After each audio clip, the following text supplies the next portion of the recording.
Hello family, my name is Chris, I am your home gamer dad, and welcome back to Gloomhaven Buttons and Bugs, our journey with the Cragheart in this miniature world of threats and evil and danger, and really just small things on a larger scale, which is pretty scary when you think about that.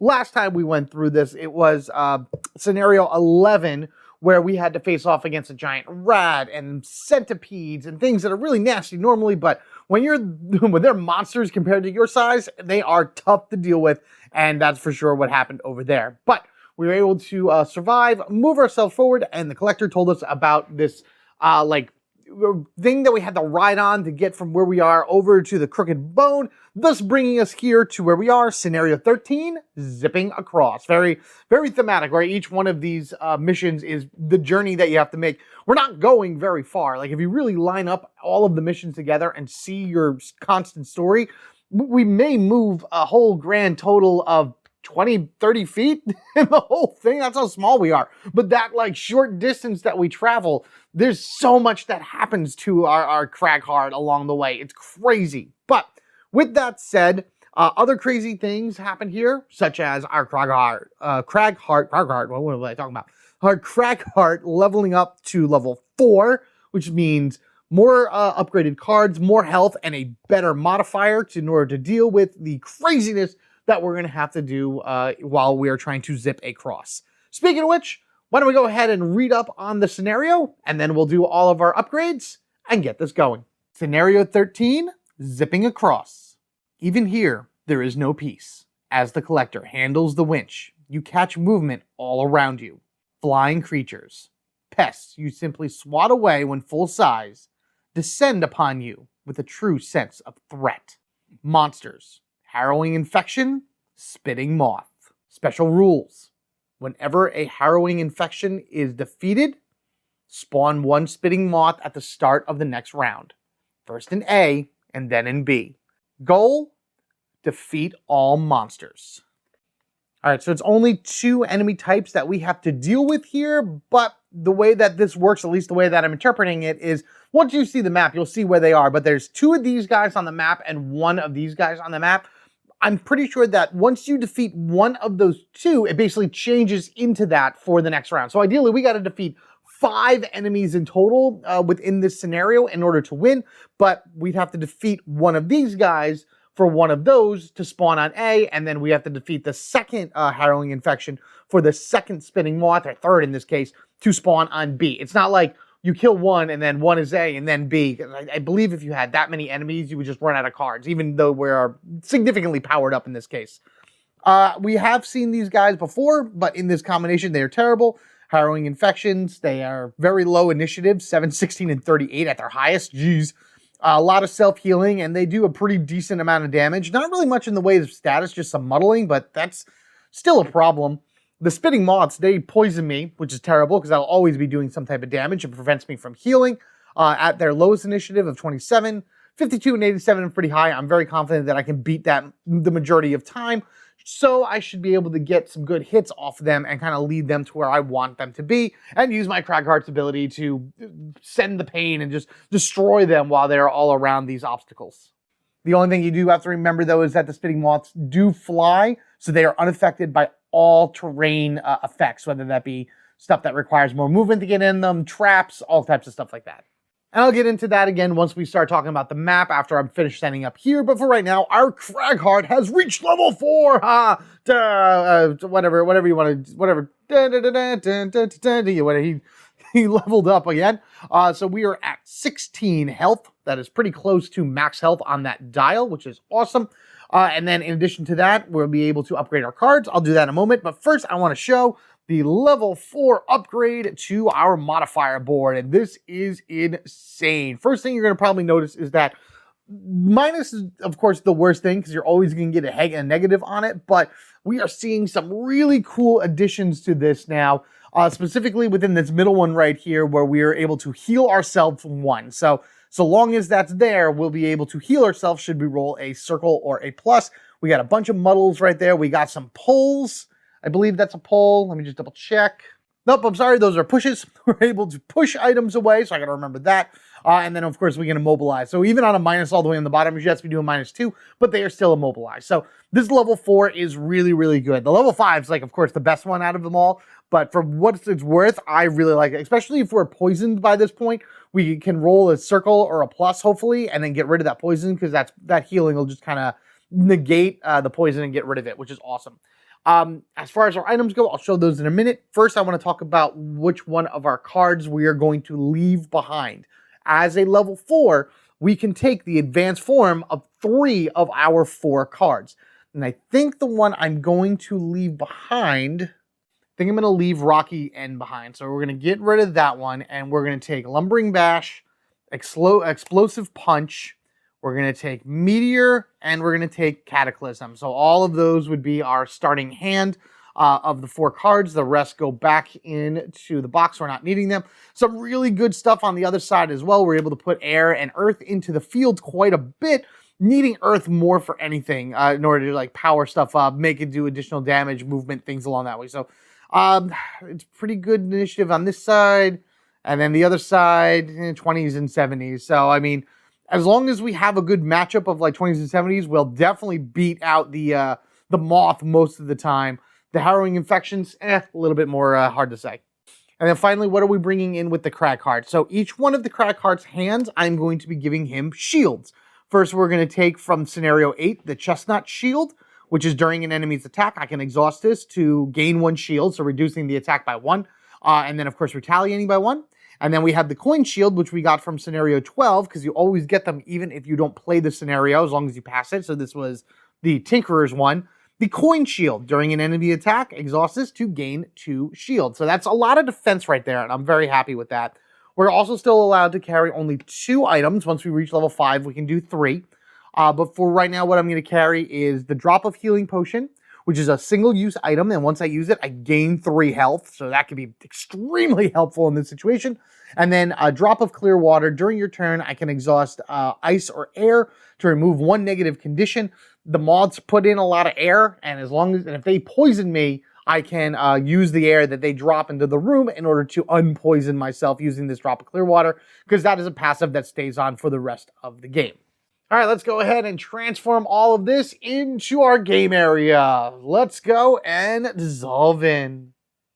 All right, we're on our little gondola thing as we begin our journey zipping across the line to get to the Crooked Bone. Now, as we zoom in here and put a better image on the screen, clear one, regardless of anything, it does have that special rule up top. Whenever a Harrowing Infection is defeated, spawn 1 Spitting Moth at the start of the next round, first A and B, which again, the way I'm looking at it is like, because there's a Harrowing Infection here, a Harrowing Infection here, and then the Spitting Moth here. So like, if I killed this guy at the beginning of the next turn, 1 will spawn here. So that guy is what, green? So it would just pretty much go from up, I've killed him, to at the beginning of the next round, up green is there.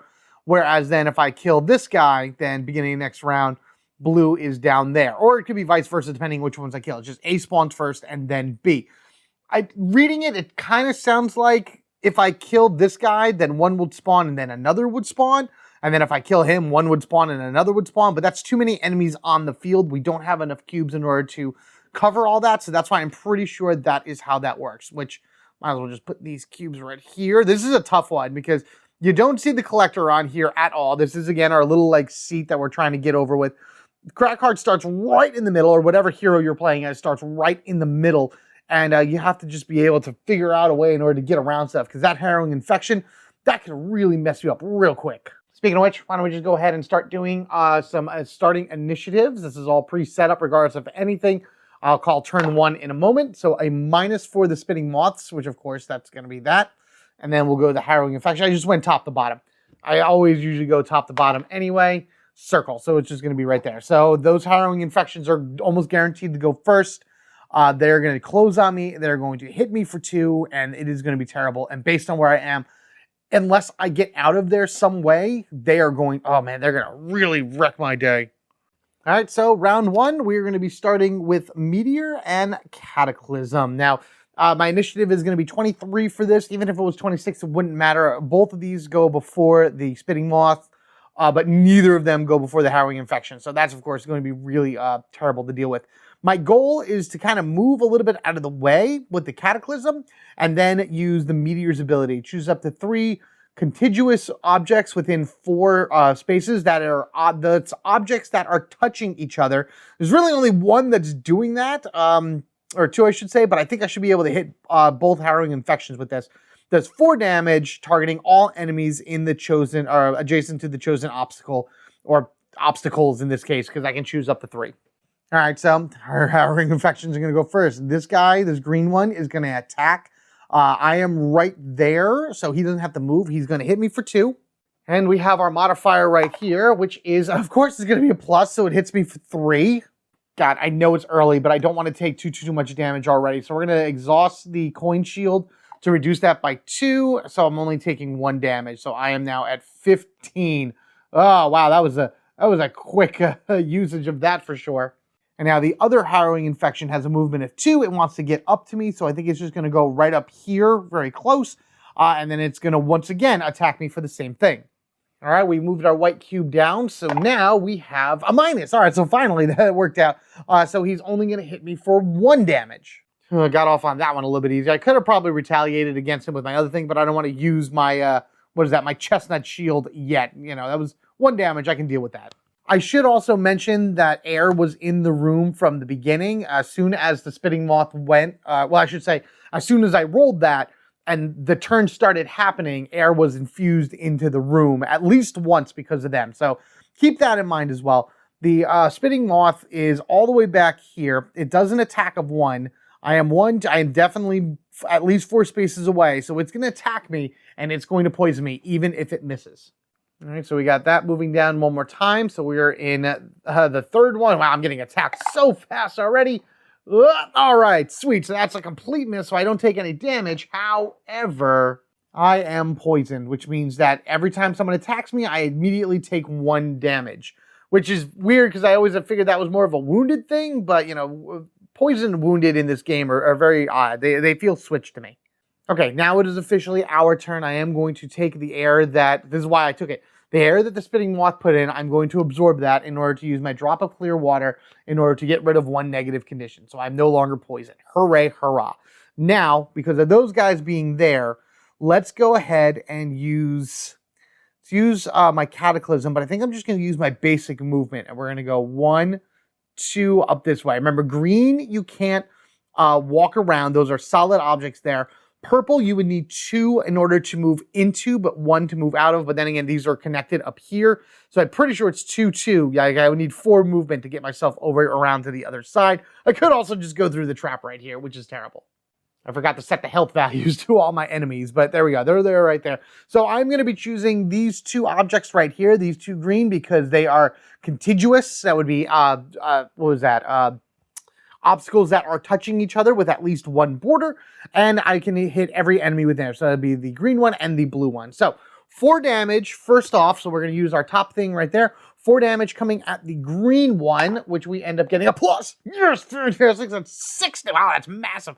That is 6 damage to the green one, bringing that down from 9 to 3. Right? Does he have a shield? Nope, he does not have a shield on or anything. So that all goes through. And his retaliate is only if I was next to him, but because I am ranged away, then that does nothing. So we'll move that down. Fantastic. This is going to be a bad roll now. You watch. And then we will attack the blue infectious, harrowing infection. A nasty, nasty rat that seems to be coming apart at the seams. Yep, there it is. That's the minus. So I only do 2 damage to this one, bringing that to 7. So we did a great hit on the first one. Not so wonderful hit on the second one. These now flip over to their B side, come back to my hand, and that is the end of the round. Before I start figuring out what I want to play, let's see what their initiatives are for the spitting moth. It's a plus, so they go very late, but I might be able to get away from them. They only have a movement of 1, so we'll see. And 7. Wow. So they're going to heal themselves, which I don't like, and they are going to hit me for a range. Ouch. All right, let's move this down 1, because I don't want to ever forget that. We did do 2 attacks, so now I could possibly heal myself. And we'll see if we're going to be able to do that, because what I'm going to be throwing down right now for this next turn is the Stone Pummel, which is the B side of the 1 card. I forget which one is that. What was on this side? This is Cataclysm. So it's the B side of Cataclysm, Stone Pummel, and Lumbering Bash.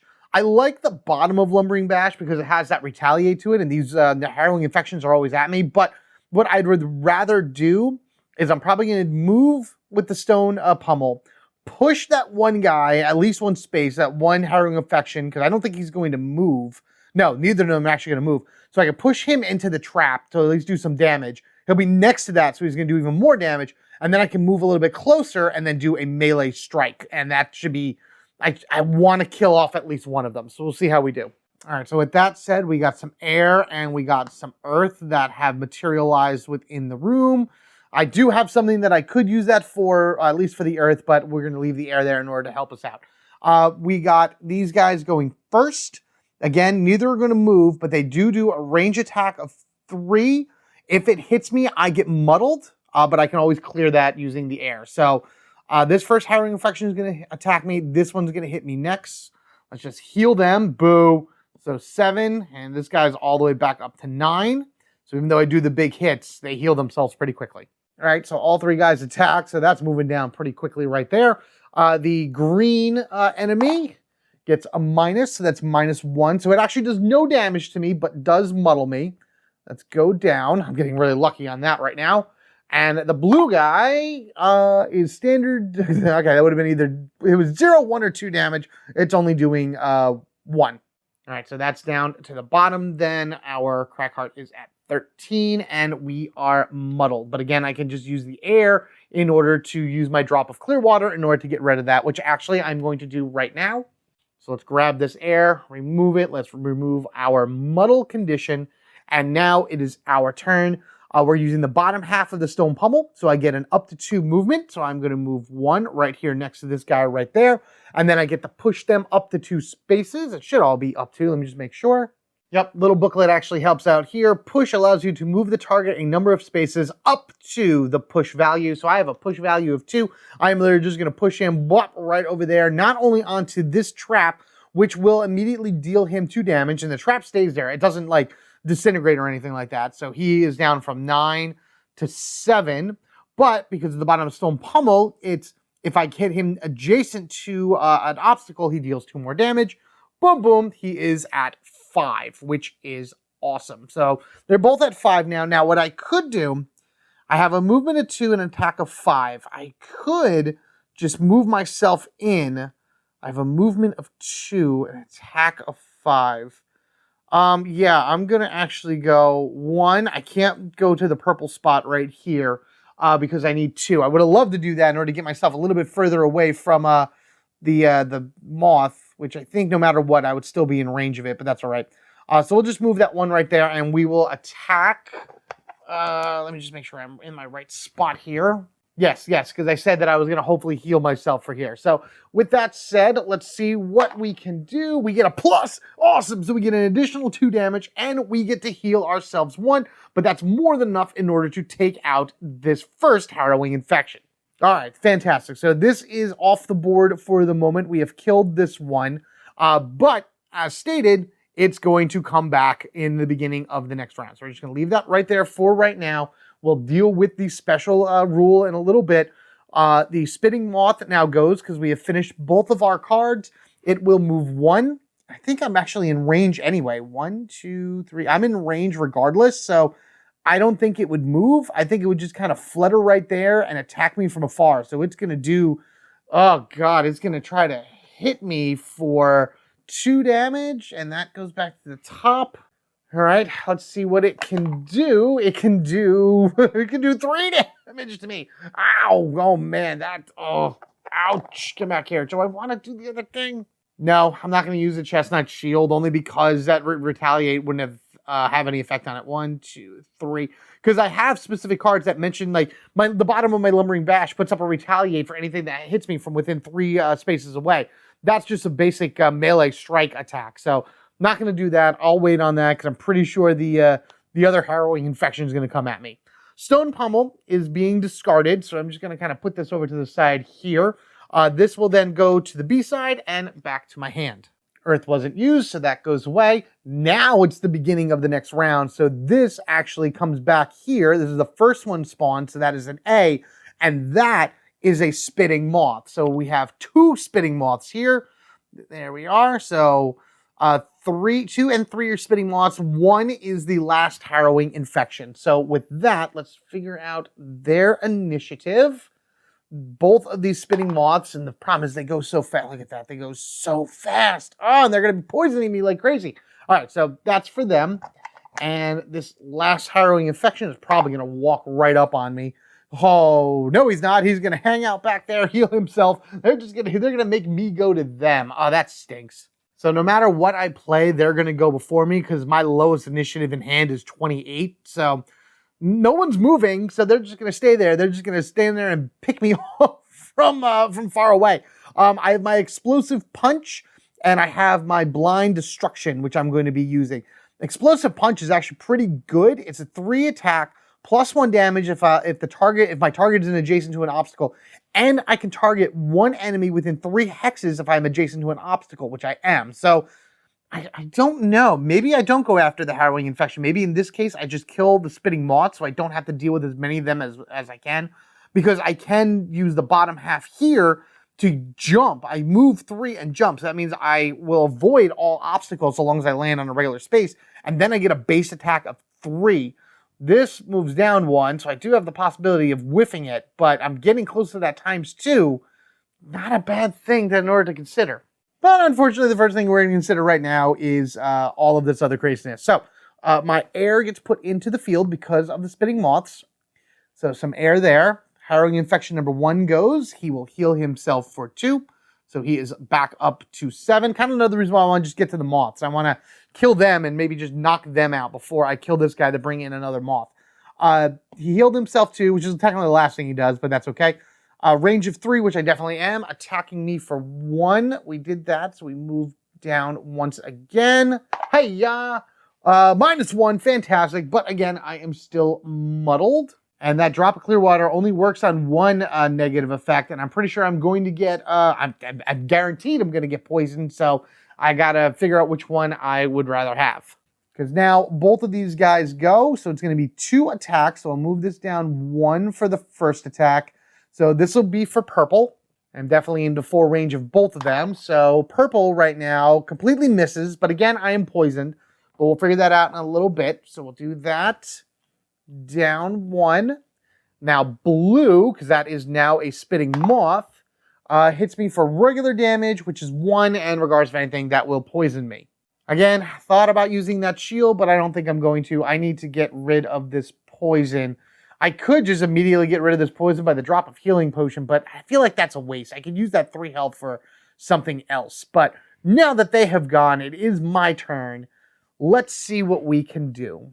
And I think what I am going to do first is we will go ahead and absorb this air. And, man, muddle is so annoying because every attack that I do, right, it's all of them. Yeah, I'm muddled until the end of my next turn. And as much as I hate rolling, oh, man, the choices right now, it's like, what do I want to do? Because I want to heal myself next turn. I think I'd rather heal myself. So let's get rid of the poison. Yeah, we'll get rid of the poison. That's fine. Or do I just leave it? Or do I just leave being poisoned? Oh, man, what do I do? Yeah, we'll get rid of the poison. Poison's worse. Rolling twice and taking the worst isn't so bad with this because you can get pretty lucky with these rolls and not hit your minuses. Which, unfortunately, in this case, my first attack is going against the blue spitting moth. So I'm targeting this guy. I can target 1 enemy within 3 hexes, so he is within 3 hexes of me, so long as I'm adjacent to an object, which is what I am. I'm adjacent to these bones. The target is against it, so it's a 4. So as long as I don't roll a minus within 2 rolls, I'll at least do some damage to this thing. All right, here we go. First roll is a plus. All right, so now if I plus or a circle, then I am, whoops, get back here. Went the wrong way. Hey, a circle. Okay, so I didn't completely miss, which is fine. Oh man, muddled. And I get a +1. So technically I do 5 damage to this thing, and I am okay with that. So I targeted the blue one right here, not the purple one, and I did 5 damage, bringing this down to 3. Now then, I really should just kind of go and do my best to get rid of it. Move our cube down 1, and then we're going to go ahead and jump for 3. So I'm actually just going to go right here next to this thing, get myself away from the harrowing infection as well, and we will go ahead and do another attack for 3 against it. Again, as long as I don't roll any minuses, which at this point I probably will, I'll kill it, but we'll see. All right, here we go. Here's our first attack. And again, I got to roll twice and take the worst, unless I roll a minus. So that's a circle. And out of the box, out of the box, out of the box. Minus. All right, so what's unfortunate about that is that 3 damage gets reduced down by 1, so he takes 2, so he is at 1 damage, which is really, really annoying. I do get to push it 2, and unfortunately I can only push it away 1 just based on where I am. Well, I can actually 1, 2, I can push it up that way, because it's technically away from me both of those times. So, yeah, so we'll do that. We'll push it 2 spaces up that way, a little bit away, and then we'll just kind of go from there. So that is the end of our turn. Explosive Punch flips over. This goes to the discard pile, and that's what I mean about healing. Like Rambling Advance, I can heal myself for 3, which is awesome, or I can move and attack as well at a 29. So good one. Better in the advanced version, but good for what we need right now. All right, next round, here we go. Let's go ahead and do a plus for these guys. So that's a very, very high initiative. And the Harrowing Infection is a minus, a very, very low one. That's fair. He's going to heal himself, and he's absolutely going to hit me as well. The good thing is I usually keep Dig Pit for a situation like this because I can go invisible immediately in order to be able to stop anything that's happening. So what's going to happen here is that Earth's going to go in. I'm going to heal myself for 3, which is great. I don't think I'm going to get poisoned beforehand, so that's fine. And then I'm going to immediately go invisible and kind of back up a little bit. Or I can go forward and immobilize everybody because they won't be able to target me until the end, or removes at the end of my next turn. Because I'm going to need to do a long rest. So yeah, so that's where that is right now. Being invisible with a long rest helps a lot because I'm able then to just heal and not do anything else. This Harrowing Infection goes first. I'm definitely within 3 away. Move that down 1, as I'm pretty sure I am. Now I'm starting to get confused if that's where I'm supposed to be. Let me move the other one down 1 as well. I moved it down for the Cragheart, so I'm in the right spot for my next attack. This jerk heals 2, so he is back up at 9 in full, so I want to kill these moths first. Let's see him attack. Minus, so it's a -1, so it does no damage, but it does reset the muddle, so it doesn't go anywhere, unfortunately. There's also no air in the room anyway for me to get rid of it, so that's kind of where I am. However, I do get to first heal my... Well, there is Earth. Not that anybody's doing anything with Earth, but heal myself for 3. So 1, 2, 3, so I'm back up to 14. And then I get to go invisible, so now they don't target me for anything. And I'm just going to back up 1. Do I want to back up or do I want to move forward? Or do I just want to stay where I am? I may just want to stay where I am because I am in pretty good range of everything. I can't jump over stuff. You know what? No, I am going to back up 1, 2. Do I want to do that? I could use, I don't have my, I'm not going to have my jump for a while. No. I'm too far away. I'll just stay right there. I'm going to stay right there. I'm not going to move. I'm not going to worry about immobilizing everything either because them not moving doesn't really do anything because their range is just so high. I should keep in mind also the spitting moths, whenever they hit me, they will always muddle me. So really being muddled is something I'm going to have to deal with for the remainder of this game. I don't know if that would have really affected too much with everything, but at least, I mean, that was a thing. Let's move this down 1, because that's where we are. We're going through this really quickly.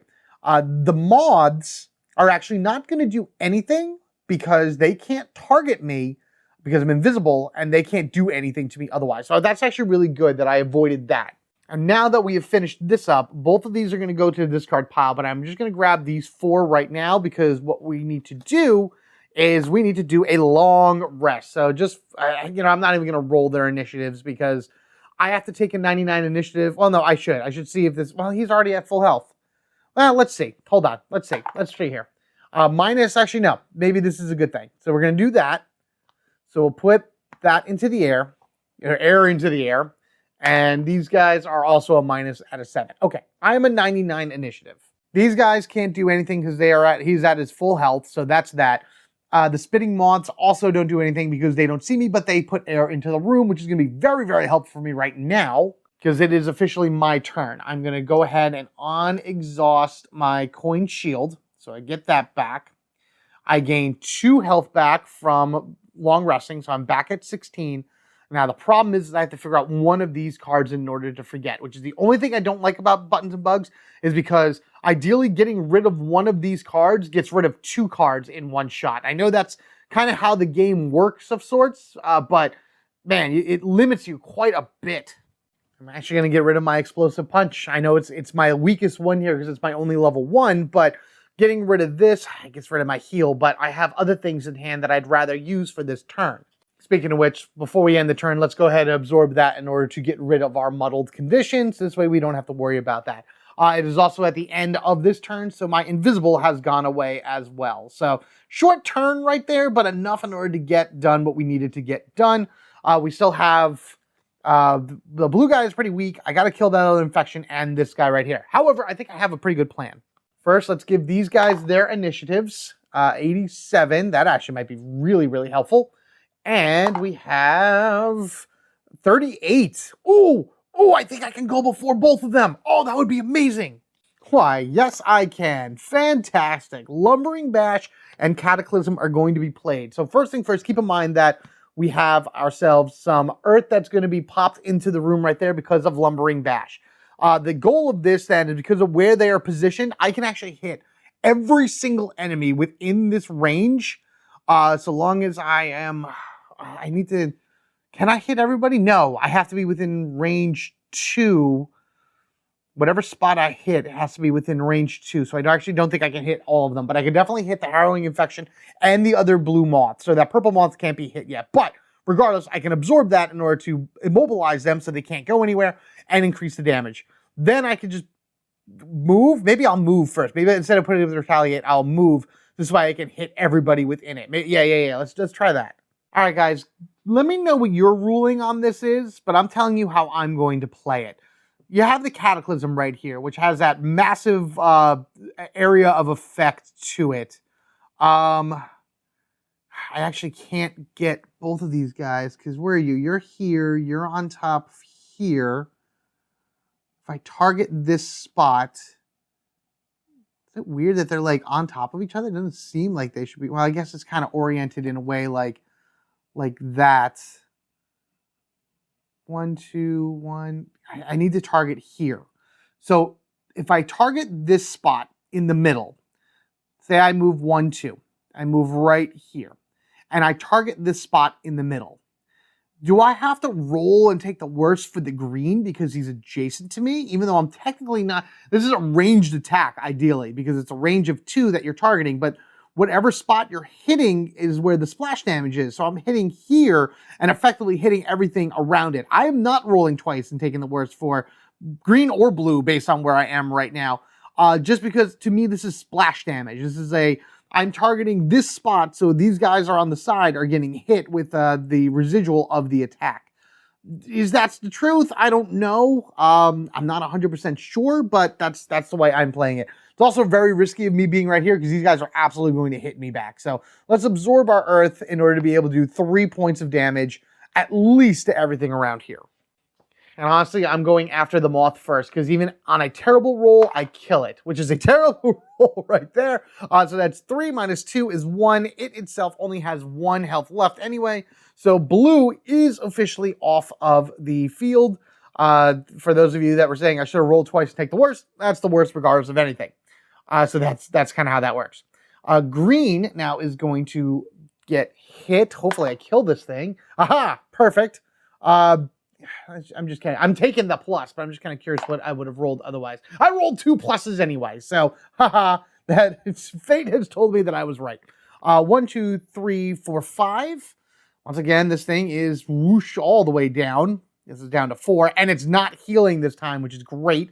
And that is going to be that. I technically use this move, and I use this, and that is that. Oh man, I do have my chestnut shield in order to retaliate and do another damage to it, so we'll figure it out from there. Flipping these 2 over, back to my hand.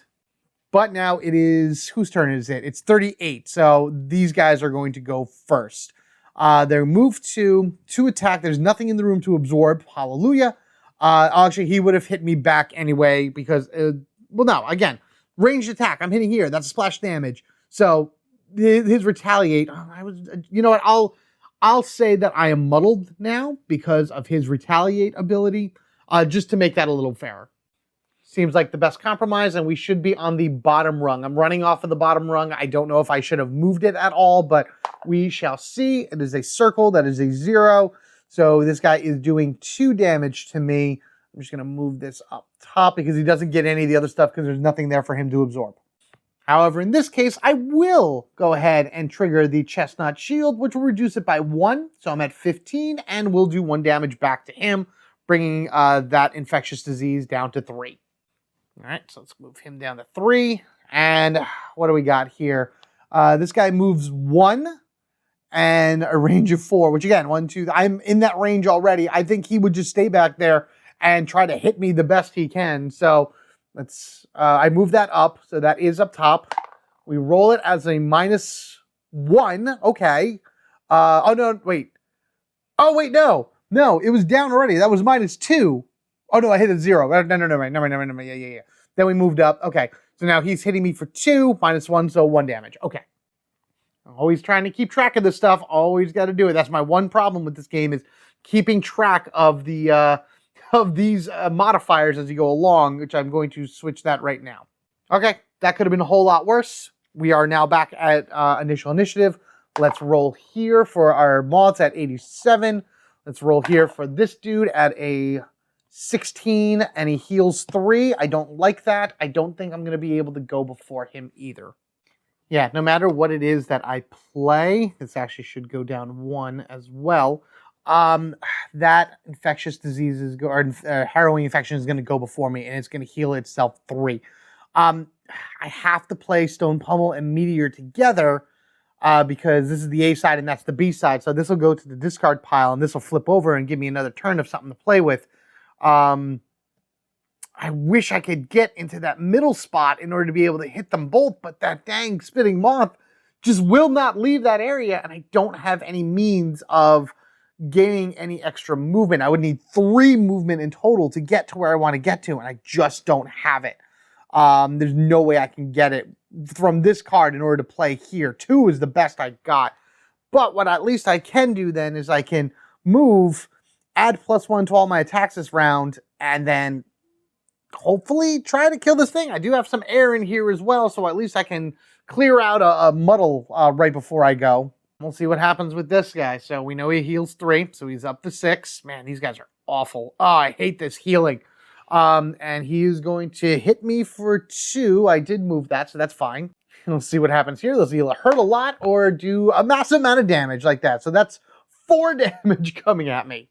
That seems like a good time in order to flip the coin shield on over, avoiding 2 of those damage. So that's fine. We'll exhaust both of those. And I take 2. So I am down to 12. Okay. All right. So yeah, we'll just do what I said I was going to do. I'm just going to move 1 because I need 2 in order to enter that space in order to get next to that thing. So that's not happening. So we moved 1. I get to add 1 to my attacks, and I'll just do the stone pummel because I'm going to hit this guy here. I can't gain the extra 2 because I do not have any earth in the field, but at least it'll gain 1 from this. So it's 4-point damage. I mean, I could kill it if I roll a plus. I mean, crazier things have happened, right? It's the game. It could go either way. Oh, smack it down, smack it down. Okay, so yes. Oh, man. I mean, the good news is that I kill it. Hooray! So that's 6 damage to this thing. That is gone. That is off the board because that's all the health that it had. But, of course, the downfall to that is that the moth is going to materialize at the beginning of the next round. So we'll just leave that right there. In fact, we'll just get rid of the harrowing infections altogether because all we have are moths now flying around the area. So this flips over, so that'll go back to my hand, and unfortunately this goes to my discard pile, and I am running out of cards once again. And this last spitting moth is going to go. It's, again, not going to move. I am within the range, so hiya, it attacks. This would actually have gone down 1 from the last one, so it does no damage to me whatsoever. That is fine. I will take the 0 damage for this. I know I could have used that air in order to become unmuddled, but it doesn't really matter. So Dig Pit and Blind Destruction are what we have. Actually, let me roll that initiative. A plus would be great because then I'd be able to go ahead of the, nope, they're both of them, because remember, green is now back on the field as a moth. So green is actually here all the way down at the other end. Why not? This will go to 8. Neither of them can heal, but only one instance. So even though there's 2 enemies on the field of spinning moths, only 1 instance of air is put into the field from them. If I put air into the field, that would be different, but they all both have it. They also have an initiative of 27, so they're going to come at me so fast. Well, the one is, this guy isn't going to move, and I'm more than 4 spaces away from him, so at least he will not hit me. The other guy will try to attack, though, so we'll move that down 1. He will attack for a, what is that, 1 damage? 1 damage, that's fine. We'll leave it at, I don't have anything to reduce it, so it doesn't really matter. So I am down to 11, and that's it. Neither of them move. Now, my turn. I honestly don't think I'm going to have enough cards in order to be able to do what it is that I want to do. But I think the best thing that I can do right now, this will go down 1 for sure. I am poisoned because regardless of anything, an attack happened. I can clear it by using my clear water at least, or at least one thing to get the poison, one thing to get the muddle. I may just do the blind destruction on the purple, doing 4 damage, because he's a range of 3 away, so I can do 4 damage, no problem. That way, hopefully get a little bit extra on that, and then go invisible, so this way neither of them can affect me next turn, and then I can do my long rest, which stinks, because again, I'm losing another card from my hand, which means I only have really 2 turns after this. This is where things get really annoying. It's maybe the first time we exhaust ourselves out of here, so...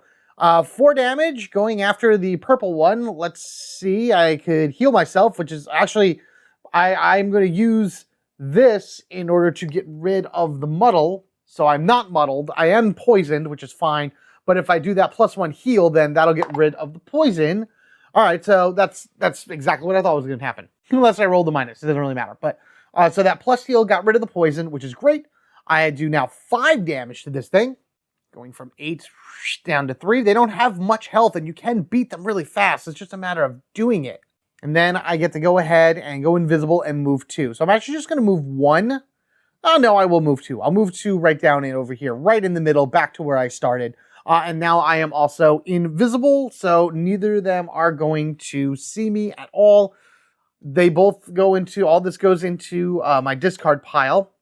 But now we go into the next round. I used this already, where I am going to do a 99 initiative. Let's roll here.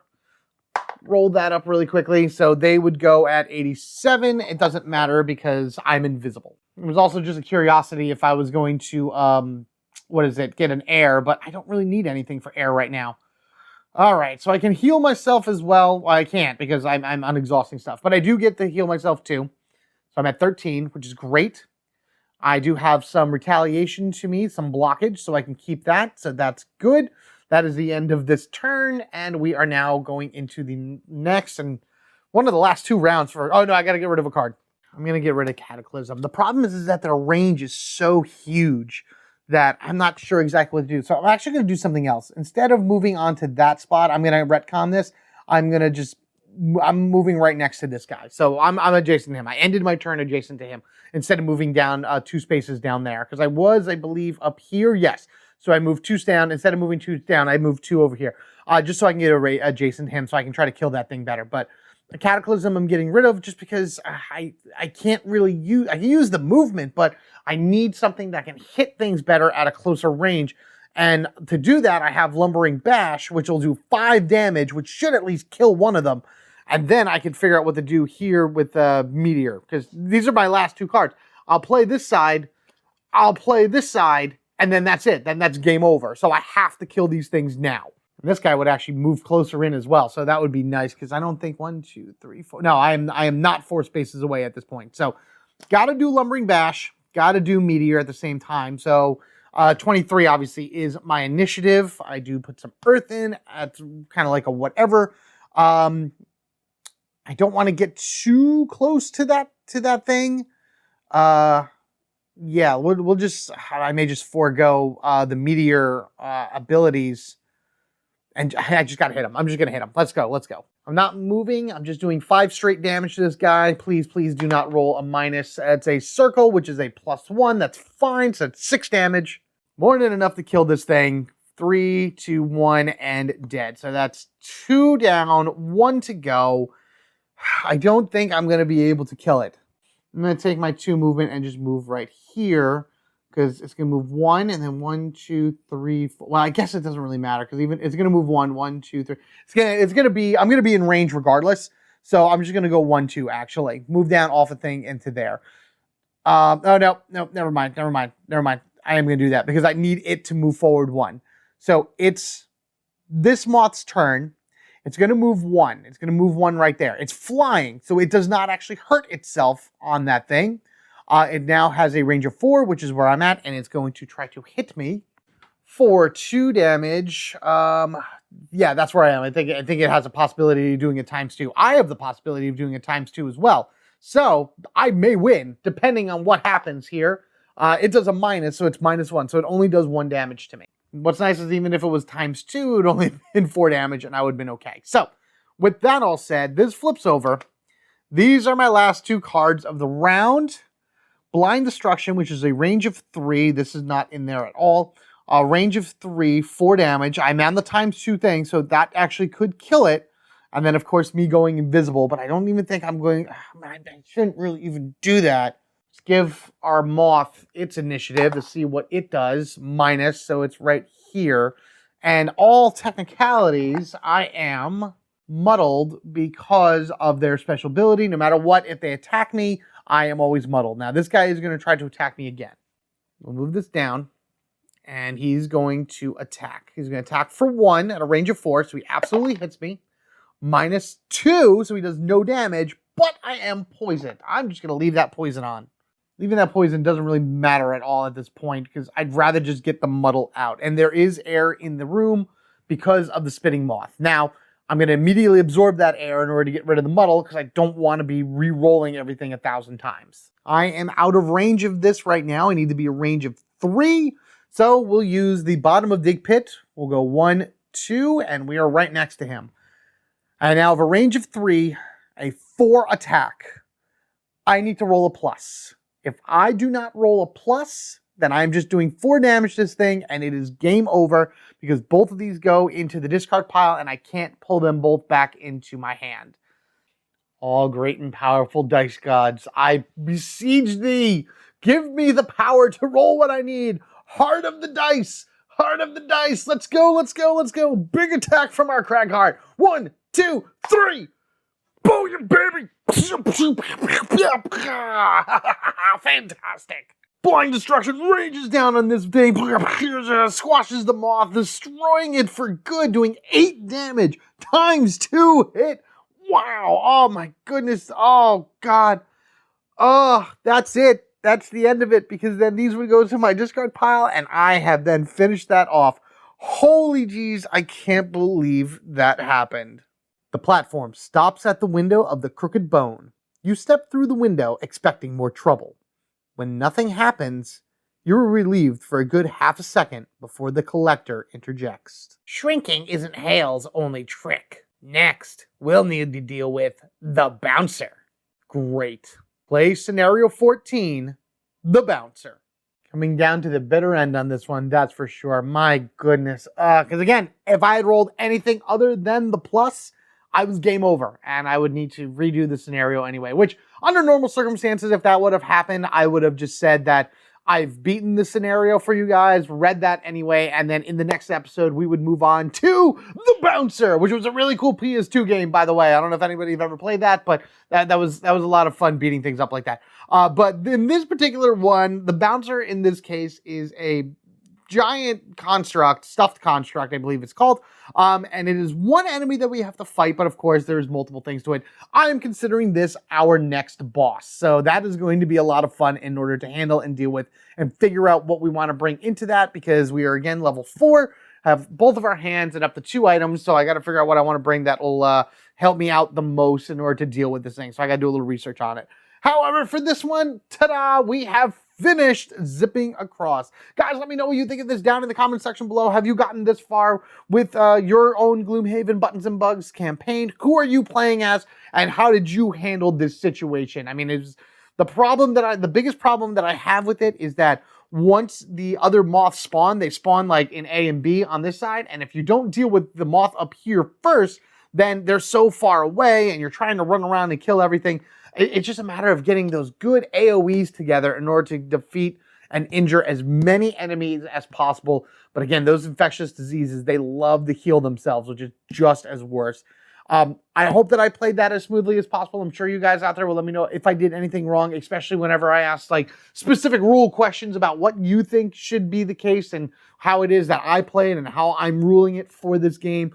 The majority of this is just kind of give you guys a good idea of what each of these missions are and to have some fun going through this really wacky story within the world of Gloomhaven, because other than the video games, I really don't think I'm ever going to play the actual large blue Gloomhaven on this, because even Jaws of the Lions is a little wacky and crazy to be able to do in this situation, like on camera and everything. But hey, you never know.